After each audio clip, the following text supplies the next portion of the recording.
ஒன்றிய பட்ஜெட்டில் இந்தியா கூட்டணி கட்சிகள் ஆளும் மாநிலங்கள் புறக்கணிக்கப்பட்டதை கண்டித்து இந்தியா கூட்டணி எம்பிக்கள் வெளிநடப்பில் ஈடுபட்டிருக்கிறார்கள். மக்களவையில் இருந்து எதிர்க்கட்சி உறுப்பினர்கள் வெளிநடப்பு செய்திருக்கிறார்கள். அண்மை செய்தி.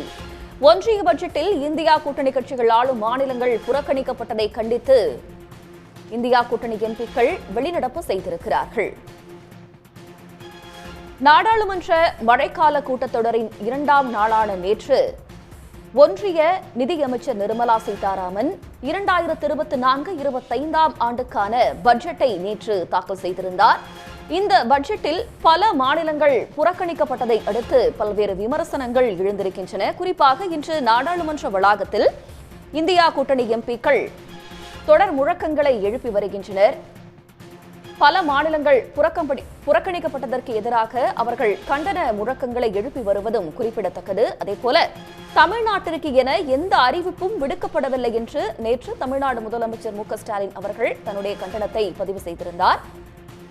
மழைக்காலங்களில் தமிழ்நாட்டில் ஏற்பட்ட பாதிப்புகளுக்கு நிவாரணம் கோரப்பட்டிருந்த நிலையில் அதற்கு ஒன்றிய அரசு செவிசாய்க்கவில்லை என்று முதலமைச்சர் தன்னுடைய குற்றச்சாட்டை வைத்திருந்தார்.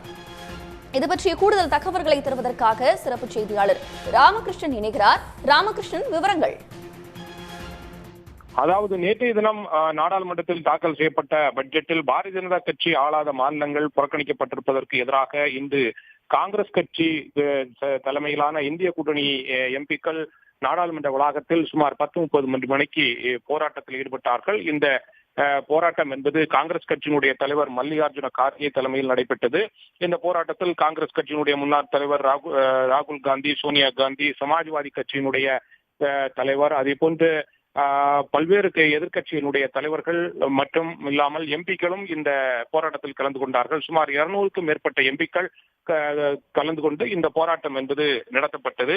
அதே சமயத்தில் தமிழ்நாட்டை பொறுத்தவரையில் திராவிட முன்னேற்ற கழக எம்பிக்கள், காங்கிரஸ் கட்சியினுடைய எம்பிக்கள், இந்திய கம்யூனிஸ்ட் கட்சி, விடுதலை சிறுத்தைகள், மார்க்சிஸ்ட் கம்யூனிஸ்ட் கட்சி எம்பிக்கள் தனியாக தங்களது போராட்டத்தை நடத்தினார்கள். நாடாளுமன்ற வளாகத்திற்கு உள்ளே திராவிட முன்னேற்ற கழகத்தினுடைய மக்களவை குழு தலைவராக இருக்கின்ற டி.ஆர். பாலு தலைமையில் இந்த போராட்டத்தில் ஈடுபட்டார்கள். இந்த போராட்டத்தில் ஈடுபட்ட திராவிட முன்னேற்ற கட்சி மட்டுமில்லாமல் காங்கிரஸ் கட்சியினுடைய எம்பிக்களை பொறுத்தவரையில் ஆளும் பாரதிய ஜனதா கட்சிக்கு எதிராக கோஷங்களை எழுப்பினார்கள்.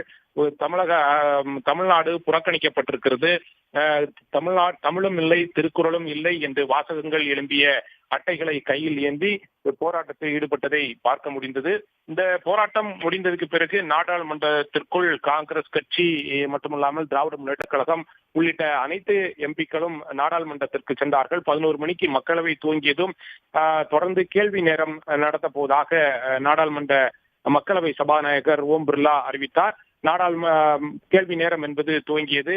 அப்போது எதிர்கட்சி எம்பிக்கள், காங்கிரஸ் கட்சி தலைமையிலான எதிர்கட்சி எம்பிக்கள் தொடர்ந்து பாரதிய ஜனதா கட்சி ஆளாத மாநிலங்கள் புறக்கணிக்கப்பட்டிருக்கிறது பட்ஜெட்டில், எனவே ஒத்திவைப்பு தீர்மானத்திற்கு நாங்கள் நோட்டீஸ் கொடுத்திருக்கிறோம், அவையை ஒத்திவைத்துவிட்டு முக்கியமாக இது குறித்து விவாதிக்க வேண்டும் என்று ஒத்திவைப்பு தீர்மானம் நோட்டீஸ் கொடுத்திருப்பதற்கு அதை ஏற்றுக்கொண்டு விவாதம் நடத்தப்பட வேண்டும் என்று கோரிக்கை வைத்தார்கள். குறிப்பாக டி.ஆர். பாலு, மாணிக்கம் தாக்கூர் உள்ளிட்ட எம்பிக்கள் ஒத்திவைப்பு தீர்மானம் கொடுத்திருக்கிறோம், இது குறித்து விவாதம் நடத்தப்பட வேண்டும் என்று கோரிக்கை வைத்தார்கள். ஆனால் அவர்களது கோரிக்கை நிராகரிக்கப்பட்டதை தொடர்ந்து காங்கிரஸ் கட்சி, திராவிட முன்னேற்ற கழகம் உள்ளிட்ட எதிர்கட்சி எம்பிக்கள் தொடர்ந்து குரல் எழுப்பினார்கள். ஆனால் அவர்களது அந்த கோரிக்கை என்பது நிராகரிக்கப்பட்டதன் காரணமாக காங்கிரஸ் கட்சி, திராவிட முன்னேற்ற கழகம், இந்திய கம்யூனிஸ்ட் கட்சி, மார்க்சிஸ்ட் கம்யூனிஸ்ட் கட்சி, ஆம் ஆத்மி, சமாஜ்வாதி கட்சி உள்ளிட்ட இந்திய கூட்டணி கட்சி எம்பிக்கள் அவையில் இருந்து வெளிநடப்பு செய்திருக்கிறார்கள்.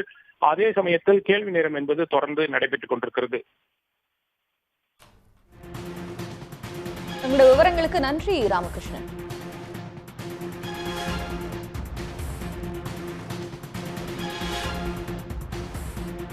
தமிழ்நாடு